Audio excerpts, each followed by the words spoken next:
Thank you very much, Mr. President. So we have a few minutes to discuss, to exchange some ideas on some specific subjects.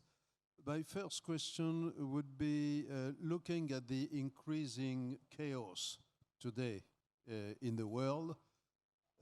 Before, hopefully, we return to some more structured, stable organization of some sort or order of some sort. What are the consequences of this global disorder on Africa overall, if this question have a sense, and more specifically in your region? That is, do you expect some increasing problems, well, in Africa, generally speaking, and particularly in your region? Of course, in the back of my mind, I am thinking of the attempts or apparent attempts from President Trump to solve the conflict between the Democratic Republic of Congo and Rwanda, but also maybe wider issues. Well, looking at the global order, one can only say there is a lot to be done to go back to some kind of order that there has been for the last decades, maybe 4 or 5 decades. But even then, when we have assumed that the global order has been, in a sense, stable, there are many things that needed to change in order to make it more stable, reach more parts of the world, and therefore more people. It was, I would say, work in progress. But at the same time, what we have today, what we see, is something maybe many people here, all of us, saw coming over time. There have always been inequalities, there have always been points of conflict, there have always been, for example, if you look at the global north versus the global south, it has always been taken for granted that what happens in the global south will always be dependent on and determined by the global north. Even if there have been challenges and people have raised those points that needed to be looked at, still it is like established that things must remain like that. And it involves a lot of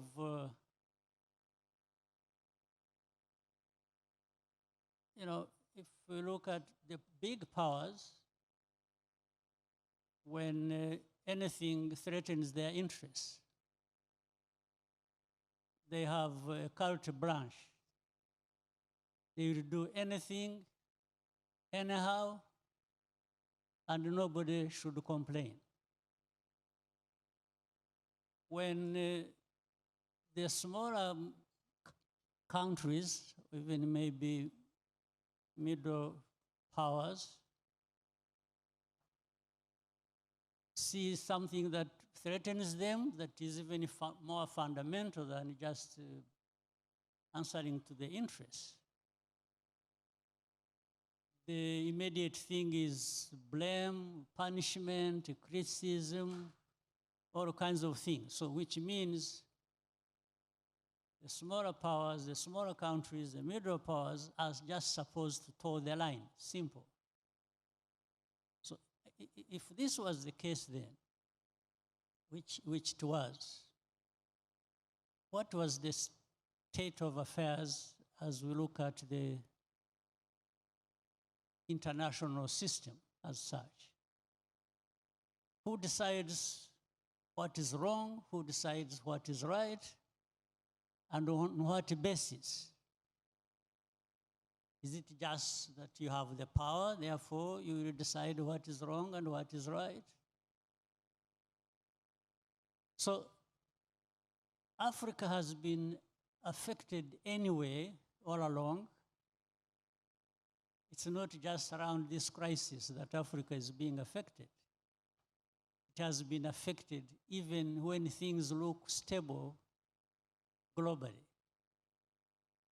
Under this structure where it is do as I say and as I tell you, and that's it. Otherwise, there will be consequences. So people naturally have had to toe the line. So back to the current situation you referred to in our region, the troubles there, and so on and so forth. These troubles in the region and how they have been approached is one thing. Because, let's say the Eastern Congo problems which you alluded to, and how the administration in the United States has tried to handle that. And maybe other powers also have been involved before and maybe now partially. You see, problems cannot be addressed overnight. Crises cannot be overcome in such a short time. But there is a need to look at the root causes of everything and then give time to dialogue for people to find a win-win kind of solution. So what we are expecting from and have been having from the efforts, whether it is in Washington or there has been Doha processes to try and address the problems in our region. Again, sometimes you find there are things happening that you would question or that are wanting, that are not really addressing the root causes of the problems, and that the dialogue is not about the issues affecting people, it's just how the interests play into all that to determine the outcome of every step of the way. If we take as an example the current war in the Middle East, Iran war, and its consequences in the Gulf countries and so forth and so on, what would be the major risk for the future in your mind? Do you think that that war could degenerate, that there could be a total loss of control? You have very good relations with the Gulf countries yourself. I mean, Rwanda has good relations with the Emirates, with Qatar. And do you think that there could be that the existence itself of the Gulf countries could be threatened, that borders in that region could be put into questions, that there could be a major shift in the whole structure of the Middle East and security system? And is it something that could be perceived by you and other countries in East Africa as a major risk? Where we are starting with the place itself, the region, Gulf region, and I think things are bad, and they can get worse. There's no question about that. The situation is very bad. And the big powers need to quickly find a solution.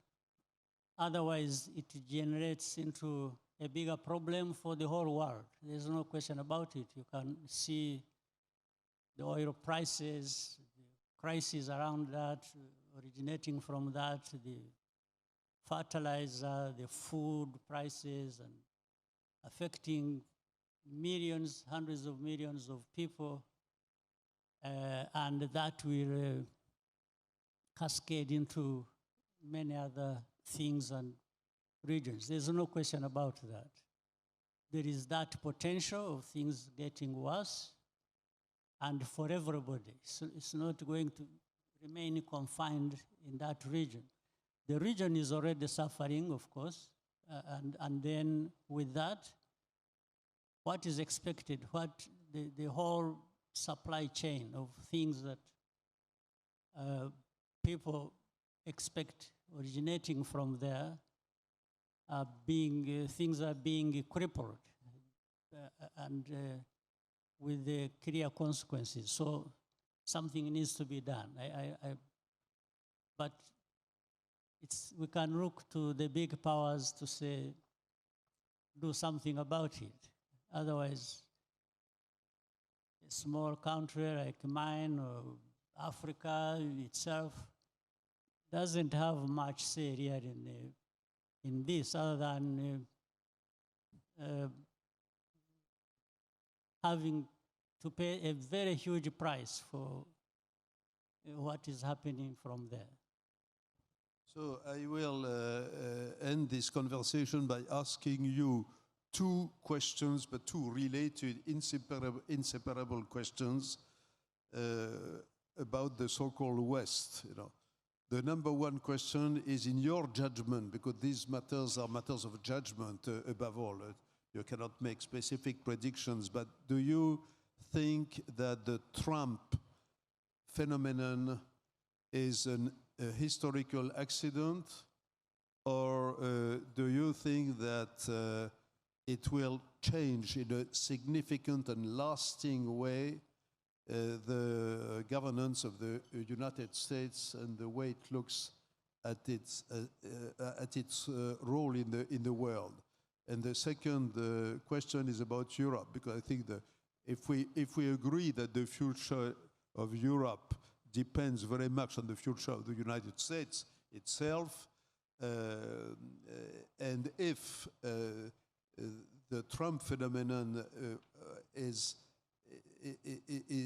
will have lasting effects, not only for 1, 2, 3, 4, 5 years, but for 20 years maybe, that changes a lot the conception that we might have of Europe. And in that case, how do you see the future of Europe, of the European Union? And in your judgment, what should be, even in that case, the role of the European Union vis-à-vis Africa in general? Do you think the Europeans could play a significant role, a positive in your judgment, and to contribute to stabilize also at least the African geopolitics? Well, I'll talk more about the West than Trump. I think the West is what has produced whoever you want to name to emerge, to be where. So, but the West, I think, has taken things for granted, in my view. Taken things for granted that they know everything, they have everything, they can decide on everything, and the others who are not from the West don't matter. They will just anyway toe the line, and that's it. So what is happening in the West today, producing any leader that is there or that will come in the future,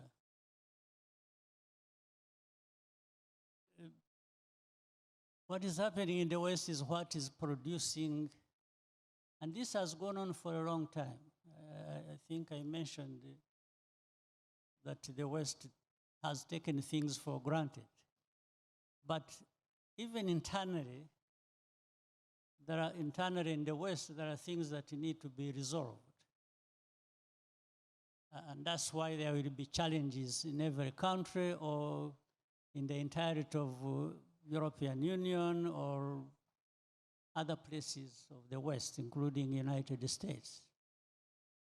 They assumed that everything was okay within their own sphere of influence and interest.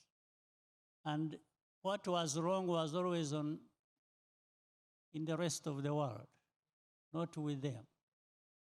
But I think there are people also in the West. There are people, there are leaders, there are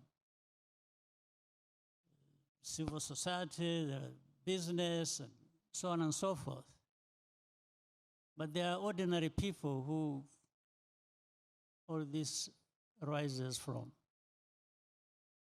So the reaction is that produces different leaders that people may either appreciate or complain about or do that is the contradiction within the society that has not been properly addressed, and as I said, that people took for granted, but in the end, it has to find a way to surface, and you have to deal with it. And for us in the global South, Africa, and my country, I have said it, we have had a history that has not so much to be proud of in terms of development, in terms of prosperity, and therefore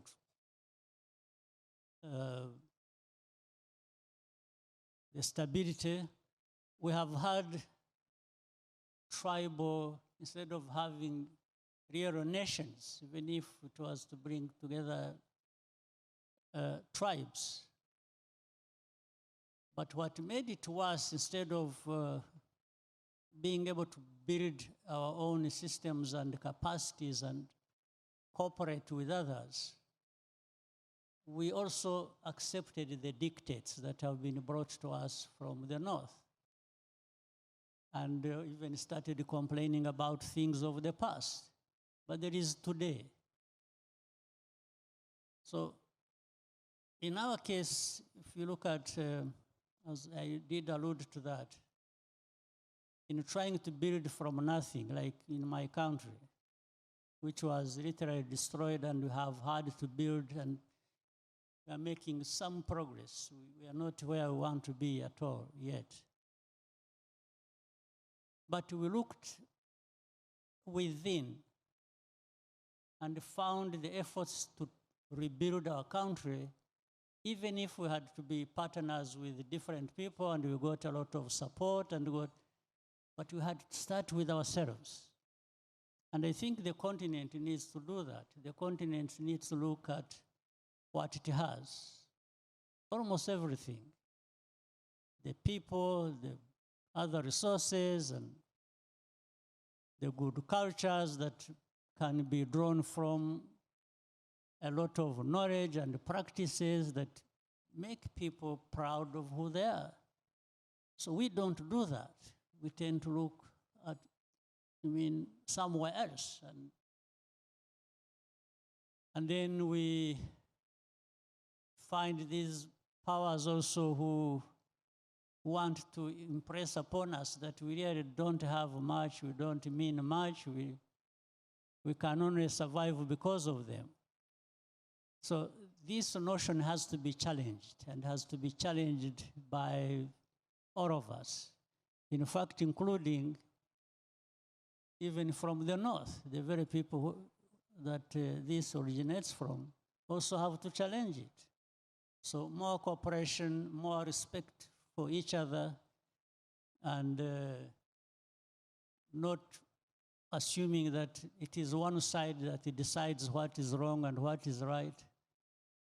There has to be rejection, and moving forward, we can find a more stable global environment. You know, people talk about the rules-based international system. Which are these rules? Who makes them? And if we really were to respect the rules, why then do we have these troubles, even from originating from the big powers? Why would we have that? So there is a lot of work to do for all of us. Even from small countries like mine, we can at least raise a voice and shout and say, maybe if we did this, we could. So everyone should have some space to express themselves and contribute what is good for everyone and for the rest of the world. Mr. President, thank you very much. I think it's time now for everyone to eat a little bit. By the way, we started to work this morning at 8:30, and even though many of our friends told me that we have not worked enough, but nevertheless, I think it is reasonable to wind up now. I would like to thank you for your words of wisdom, actually, because there are important things that have to be said and repeated and explained. Thank you very much. And I would recommend everyone here in this room who sometimes speak or comment about Rwanda, I would like to ask all of them to follow my example and to visit Rwanda. I can tell you, You're it's welcome. a fascinating event. Absolutely welcome. Thank you. Thank you.